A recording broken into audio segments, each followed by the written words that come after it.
Like any complex process, globalization has its risks and darker sides, as we have felt especially in the past year or so.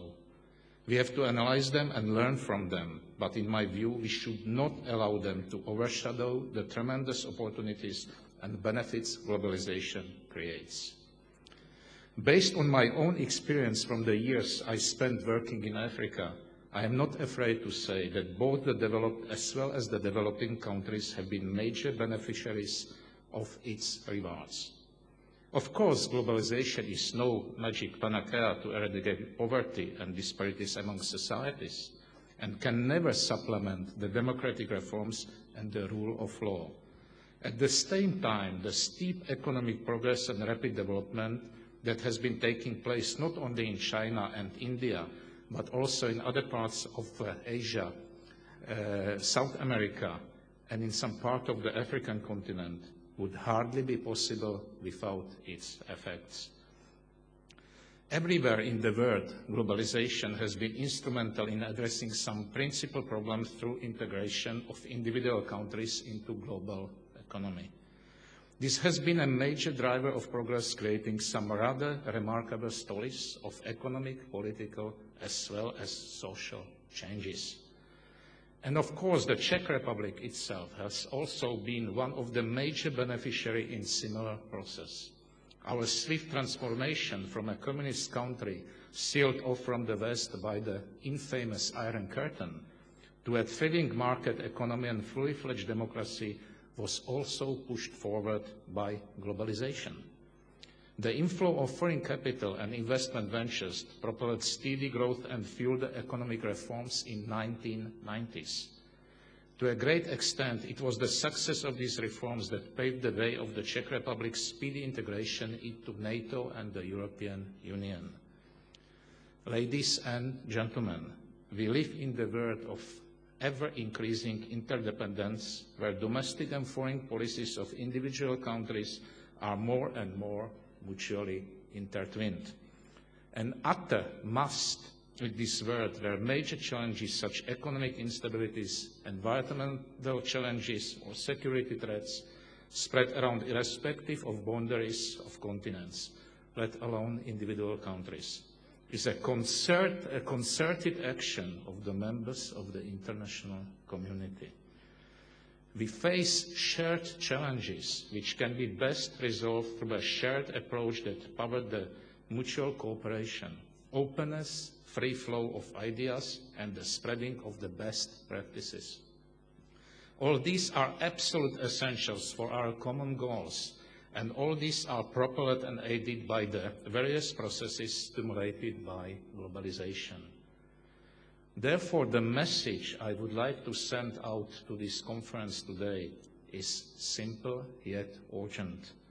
Let's not make globalization the scapegoat of the economic crisis. Its rewards, I am deeply convinced, are indispensable to our societies. Globalization is the engine of the progress worldwide. We cannot afford that it falls victim of any short-term quick fixes. Too much is at stake. Protectionism and isolationism has never yet in the past been the right cure for addressing of economic difficulties anywhere in the world. What is of the essence, therefore, is not to try to curb the progress of the globalization, but to better understand its implications, to be able to handle its power in a more sensible and responsible way.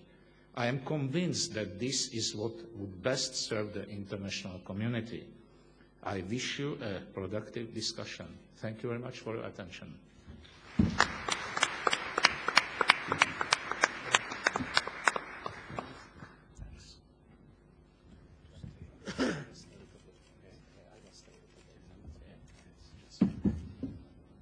So now let me, I will present Professor Guillermo Calvo for his keynote address. Let me say some few biographical, I would say, instances of Guillermo. Guillermo Calvo is Professor of Economics, International and Public Affairs, and Director of the Program in Economic Policy Management at Columbia University since January 2007. He is a research associate at the National Bureau of Economic Research.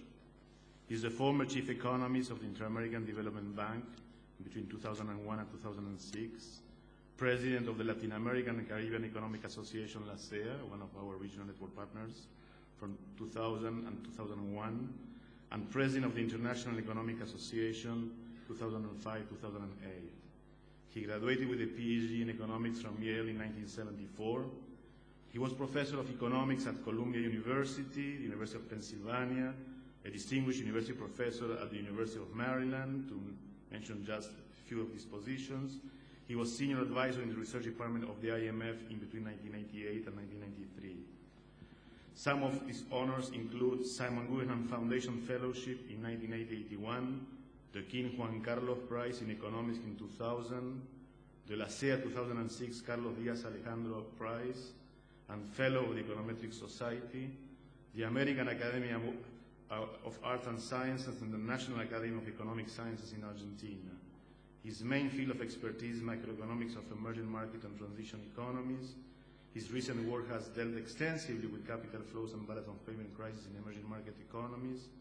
He has published several books and has some path-breaking papers in the mainstream economic theory aspects, 100 articles in leading economic journals, and among the latest of his books, and the one that I like a lot, and it's a lot of fun, is Emerging Capital Markets in Turmoil, Bad Luck or Bad Policy, which was published in 2005 by the MIT Press, Cambridge. So I invite Professor Guillermo Calvo to the floor. I thank you for being here to present his keynote speech. Guillermo. Thank you.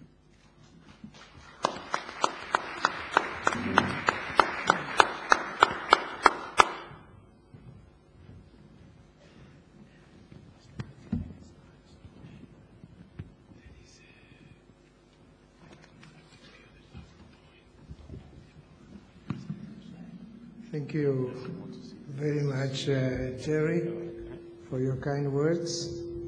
I wish to thank GDN for the honor. And I also wish to express my delight to be back in Prague after many years. The first time I came here was right after the collapse of the Berlin Wall. I was working at the IMF, so I had a chance to see this city in the first phase of its new and very successful phase. And I'm delighted to see how the city has progressed and boomed since then. Obviously, now we are facing a problem that has shaken the whole world. And this is the financial crisis. And I thought this was a good place to share with you some of the views that I have about this phenomenon. Now, obviously, if we are going to find a solution, we have to understand it. But understanding it is not enough. We have to agree on some, or we must reach some general agreement of what the causes are. Because, as I'm going to argue, what is going to be essential here is global coordination about these issues. And you cannot reach coordination if you don't reach an agreement at the global level. So please take this as a very modest first steps into that very big issue that is going to occupy us for a lot of time. Now, this is what I'm going to do. In the first part, I'm going to argue that what we are seeing now is very similar to a bank run. So there's nothing new, in a sense. I mean, we've seen lots of bank runs in the 19th century, early 20th century, and we know that some measures have been taken, in particular central banks have been created. And now we have seen recently how central banks have been very active in trying to minimize the effect of this crisis.